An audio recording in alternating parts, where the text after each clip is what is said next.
Assalamualaikum warahmatullahi wabarakatuh. Malam ini Real Madrid kembali akan bertemu dengan Manchester City dalam pertandingan babak playoff Liga Champions leg kedua.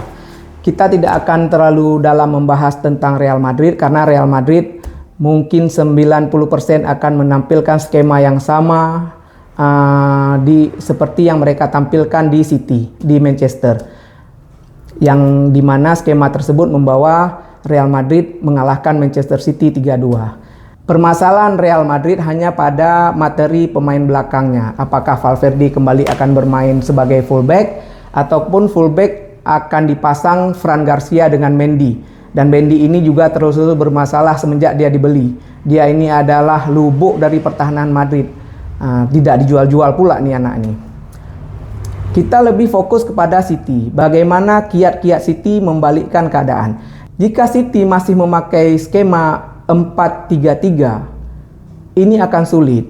Kita tahu 4-3-3 ini dipraktekkan untuk mengakomodasi kehadiran Silva dan De Bruyne, juga Grealish dan Foden atau Savinho.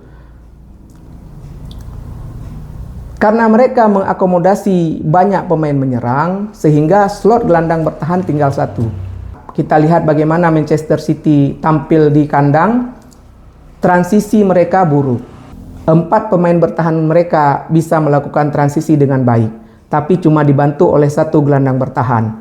Dan 1 penyerang yang mampu transisi dengan baik itu Savinho, karena dia masih punya tenaga yang besar, stamina yang kuat, dan pergerakannya juga bagus. Jadi pada skema 4-3-3 yang kali lalu ditampilkan oleh City, mereka secara efektif hanya bertahan dengan 6 pemain. Dan 4 pemain lagi, De Bruyne, Silva, Grealish atau Foden, Haaland, tidak bisa melakukan transisi dengan baik atau tidak bisa melakukan defense yang baik. Bagi sebuah tim modern, tim ini pincang. Jadi kalau andaikan City memainkan 4-3-3 seperti yang lalu, ini akan sulit bagi City untuk memenangkan pertandingan di Bernabeu. Patut bagi Guardiola untuk mencoba satu formasi seperti mereka mainkan melawan Newcastle. 4-2-3-1. 4 pemain bertahan, 2 pemain gelandang bertahan, 2 gelandang menyerang muda yang cukup aktif dia melakukan transisi, 1 penyerang lubang dan Haaland. Anak Mesir itu mampu mencetak 3 gol karena dia mampu melihat dan memanfaatkan ruang yang diciptakan oleh Haaland. Tapi City tidak bisa menyerang seperti skema-skema sebelum dengan penuh pemain.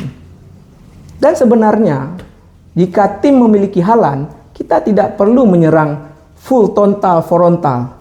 Kita hanya perlu membawa bola dan memberi bola zona kepada Haaland atau memberi umpan lambung. Atau ada 1 penyerang yang bisa memanfaatkan kerusakan yang dibuat Haaland di lini pertahanan lawan. Mari kita lihat, mari kita bedah antara 2 skema ini. Skema 4-3-3 yang ditampilkan di kandang dan kalah, dan skema 4-2-3-1 yang ditampilkan di melawan Newcastle dan menang. Pada ilustrasi ini kita dapat melihat pola serangan Manchester City dengan skema 4-3-3 seperti pada pertandingan leg pertama yang lalu. Pola serangan ini akan membuat garis pertahanan Manchester City menjadi tinggi dan menyisakan ruang yang cukup lebar di area pertahanan mereka. Ini akhirnya dimanfaatkan oleh para pelari cepat yang ada di lini serang Real Madrid. Mbappe, Vinicius, dan Rodrigo adalah penyerang-penyerang yang punya kecepatan dan cukup bagus ketika berhadapan dengan situasi 1 lawan 1. Dan ketika mereka mendapatkan ruang yang cukup lebar di area pertahanan lawan, maka mereka akan memaksimalkan kecepatan mereka dan menghadirkan ancaman yang cukup berbahaya bagi gawang Manchester City. Dan ini terjadi beberapa kali di pertandingan leg pertama yang lalu. Skema 4-3-3 yang dapat mengakomodasi kehadiran De Bruyne, Silva, Grealish, Foden, Haaland, dan Savinho ini juga bermasalah ketika Real Madrid mulai membangun serangan. para pemain tengah Real Madrid membangun serangan melalui sisi lapangan. Ini membuat Silva dan De Bruyne harus menjelajahi lapangan yang cukup lebar untuk melakukan pressing pada pemain-pemain tengah Real Madrid yang sedang membangun serangan. Dan ini membuat stamina dan konsentrasi De Bruyne dan Silva dalam membangun serangan menjadi sangat-sangat terganggu. Ini dikarenakan kemampuan dan performa mereka, juga stamina mereka sudah sangat jauh menurun. Dan ketika skema menyerang Real Madrid sudah mencapai tahap 100%, Madrid sudah mengirim 4 pemain menyerangnya ke area pertahanan City dan masih juga bisa didukung oleh 3 pemain tengahnya, Valverde, Ceballos, dan Camavinga. Dan hanya 6 pemain City yang dapat melakukan transisi dengan sempurna. Ini tentu memudahkan Mbappe, Vinicius, dan Rodrigo untuk melakukan aksi-aksi individu ataupun 1-2 ataupun umpan-umpan terobosan yang dapat membahayakan gawang City. Ketika dalam situasi head to head, 4 pemain bertahan City akan berhadapan dengan 3 pemain menyerang Madrid. Ini tentu bukan situasi yang ideal buat sebuah lini pertahanan.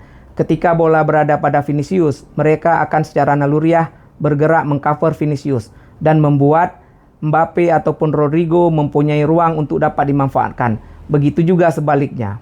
Ini sangat berbahaya karena dalam situasi 1 lawan 1, Mbappe, Vinicius, dan Rodrigo tentu lebih unggul dibandingkan para pemain bertahan City.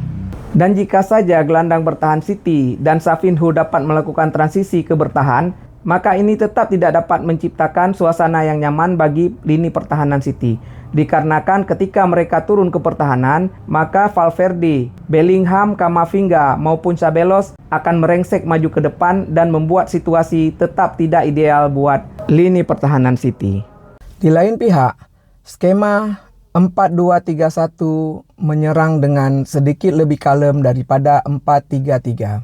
Tapi stabilitas dari tim ini sungguh sangat baik ketika melawan Newcastle. Pola serangan mereka tidaklah terlalu rumit, tapi pergerakan Omar betul-betul bisa memanfaatkan ruang yang telah diciptakan oleh Haaland di lini pertahanan Newcastle.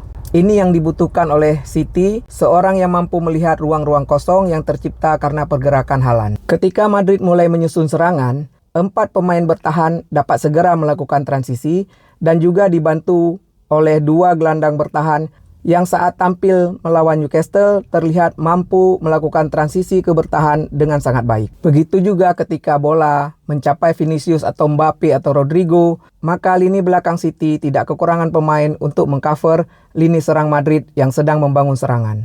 Ataupun ketika Bellingham mulai merengsek masuk ke pertahanan City, dengan 2 gelandang bertahan, City tetap mampu menutupi pergerakan Bellingham. Dan ketika skema serangan Real Madrid mencapai titik penuhnya, maka kita lihat bagaimana banyaknya pemain City yang datang untuk bertahan. Ini yang dikatakan bagaimana sebuah tim menyerang dan bertahan dengan seimbang. Transisi dari skema 4-2-3-1 ini sangatlah baik ketika ditampilkan melawan Newcastle. Mungkin ini adalah solusi bagi City untuk dapat membalikkan keadaan di Bernabeu. Tapi skema ini tidak bisa mengakomodasi De Bruyne, Silva, Foden, Savinho secara bersamaan. Dan Pep Guardiola harus mengakui skema ini menampilkan City yang sangat seimbang. Dan jika 4-2-3-1 yang menjadi pilihan Guardiola, maka pertandingan akan ketat. Biasanya pertandingan seperti ini akan diakhiri oleh gol spektakuler atau gol-gol kesalahan yang fatal. Sedikit saja kesalahan akan mengakibatkan kekalahan dari tim dengan karakter pertandingan seperti ini. Selamat menyaksikan.